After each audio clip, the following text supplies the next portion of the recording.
안녕하세요, 여러분. 행복 부부입니다. 오늘은 65세에 시작한 취미로 월 100만 원의 부수입을 만들어낸 사례 4가지를 소개해 드리려고 합니다. 보통 은퇴 이후에 시간이 많아지면 딱히 할 일이 없어서 무료함을 느끼는 분들이 적지 않으신데요. 막연히 소일거리나 해볼까 싶어도 정확히 어디서부터 시작해야 할지 난감할 때가 많죠. 그래서 이번 영상에서는 실제로 몇몇 시니어분들이 취미를 통해 얻은 부수입 사례를 말씀드리고자 합니다. 각자 좋아하는 활동을 조금만 확장해보니 의외로 월 100만 원 정도는 충분히 노려볼 수 있었다고 하는데요. 어떤 방식으로 가능한지, 그리고 어떤 점을 유의해야 하는지 함께 살펴보겠습니다. 가장 먼저 살펴볼 분야는 코바늘 뜨개질입니다. 서울에 사는 한 65세 여성분은 집에서 강아지 옷을 만들어주곤 했는데 생각보다 주변에서 이거 예쁘니 팔아보라는 권유가 많았다고 해요. 작은 반려견 옷이나 모자, 목도리를 만드는 게 어렵지 않으면서도 수요가 꾸준하다는 점이 장점이었습니다. 반려동물 맞춤 사이즈를 원하는 분들이 꽤 많았고 인터넷 카페나 맘카페에 사진을 올려 주문을 받다 보니 한 달에 20에서 30건 정도 판매가 이루어졌다고 하네요. 한 건당 3만 원에서 5만 원 정도 이윤이 남아서 평균적으로 매달 100만 원 전후의 수익을 거둔다는 얘기를 들었습니다. 단 코바늘 작업은 손목이나 어깨에 무리가 갈 수 있으니 하루 서너 시간 정도로 작업 시간을 정하고 주문량도 미리 조절하면서 즐겁게 운영하고 계시다고 합니다. 두 번째 사례는 목공 DIY입니다. 66세 남성분은 퇴직 후에 집 옥상 한 구석을 작업 공간으로 꾸미고 나무로 생활 소품을 만드는 취미를 시작하셨다고 해요. 원래부터 나무를 다루는데 흥미가 있었지만 현업 시절에는 시간도 없고 여건도 안 돼서 제대로 못했다고 합니다. 정년 퇴직 후 도마나 컵받침, 나무 숟가락 같은 간단한 제품을 만들기 시작했고 이것들을 지인들에게 선물했다가 차라리 판매해보라는 권유를 받았습니다. 블로그나 인스타그램에 사진을 올려 홍보했더니 아기자기하고 실용적이라는 이유로 예약 주문이 꽤 들어왔고 한 달에 20-30건 정도 출고하다 보니 마찬가지로 100만 원 안팎의 부수입을 손에 쥐게 됐다고 하네요.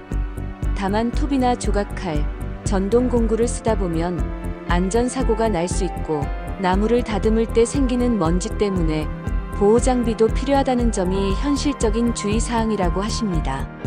세 번째로 소개해드릴 건 홈베이킹 사례입니다.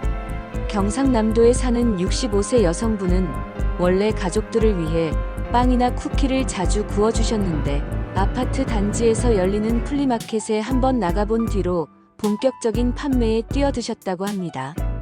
쿠키나 머핀, 파운드 케이크 같은 건 상온에서도 어느 정도 보관이 가능하니까 택배로도 판매할 수 있다는 점이 장점이었습니다.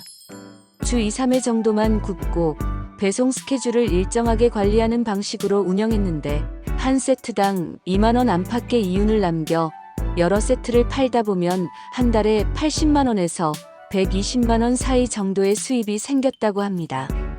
다만 식품을 취급하니 위생과 유통기한, 원산지 표시 등을 철저히 지켜야 하고 매출이 일정 기준을 넘으면 영업신고도 고려해야 한다는 점이 중요하다고 하네요. 마지막은 디지털 드로잉 굿즈 판매 사례입니다. 67세 남성분이 태블릿을 처음 접했을 때만 해도 내가 이런 걸 할 수 있을까? 라는 생각이 컸다고 해요. 그런데 손주가 쓰던 아이패드를 빌려 연습해보니 프로크리에이트나 드로잉 앱의 되돌리기 기능이 있어서 오히려 실수해도 부담이 없었다고 합니다.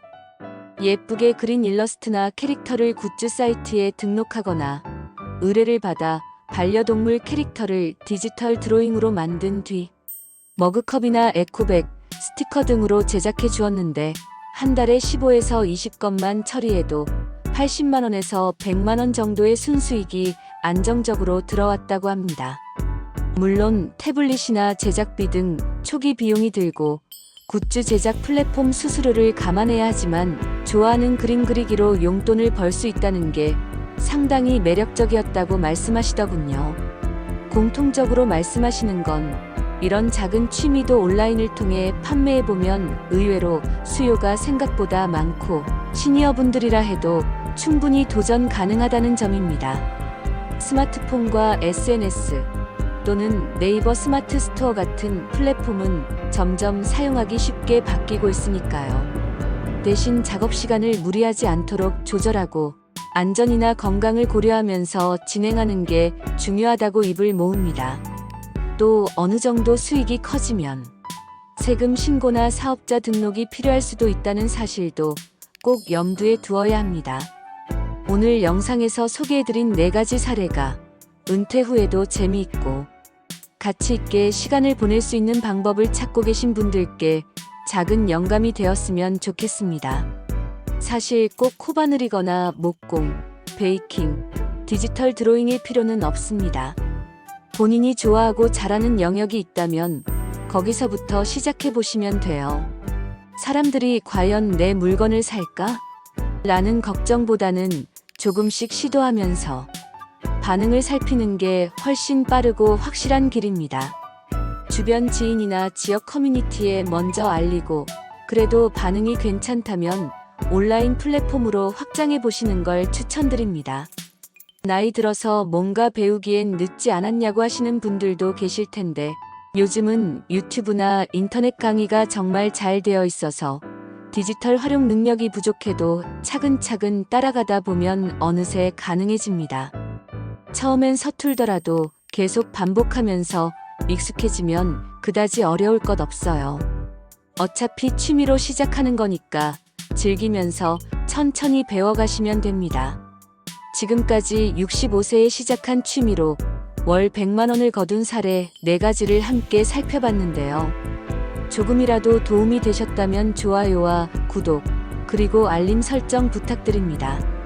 앞으로도 시니어분들에게 현실적으로 도움이 될 만한 이야기를 들고 자주 찾아올 테니 많은 관심과 응원 부탁드릴게요. 그럼 저희는 다음 영상에서 다시 인사드리겠습니다. 모두 건강하고 행복한 하루 보내세요. 감사합니다.